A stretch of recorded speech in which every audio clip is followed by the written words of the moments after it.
Hey, what's up guys, Rev here. Today we are once again reminded that bullying works, at least with corporations. That's how some might frame it after thoughtful complaints from manga fans led to yesterday's public apology from 7 Seas for their latest round of blatant mistranslations, an apology that comes after rights holders rejected 7 Seas' quote-unquote more inclusive translations in their English release of a manga series. Now before we get into that, here's some quick context. 7 Seas Publishing released their translated version of I Think I Turned My Childhood Friend Into a Girl, a manga series about a cross-dressing male who falls in love with his childhood best friend, who is also male. However, as noted by this user, the translators at 7 Seas had rewritten the lead love interest in a way that intentionally misrepresents him as a transgender woman, as demonstrated by these examples they provided. Based on the source material, it is very clear that this character identifies as male, and in their push for inclusiveness, the translators ironically erased the story of a gay male character. But it was the complaints of manga fans on Twitter that got loud enough to catch the attention of 7 Seas Publishing,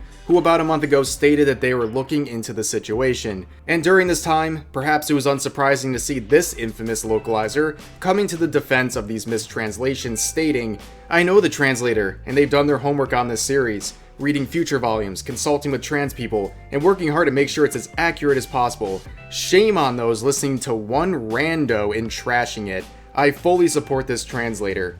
Well, as it turns out, it wasn't just some rando that was trashing it, it was the rights holders that didn't like this unprofessional act either. So yesterday, 7 Seas issued this apology on Twitter stating, in response to fan concerns, 7 Seas has thoroughly reviewed our English translation. The subject matter in this book is delicate and we took every effort to keep the language respectful and inclusive.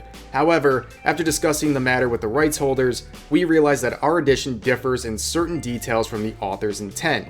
And the final paragraph goes on to say they'll be revising the errors and reprinting the first volume while apologizing for the error. Okay, so here's some thoughts on the situation. Many people were annoyed by the respectful and inclusive effort these translators took because it seems disrespectful and not very inclusive to write off a gay male character as transgender for your own personal agenda.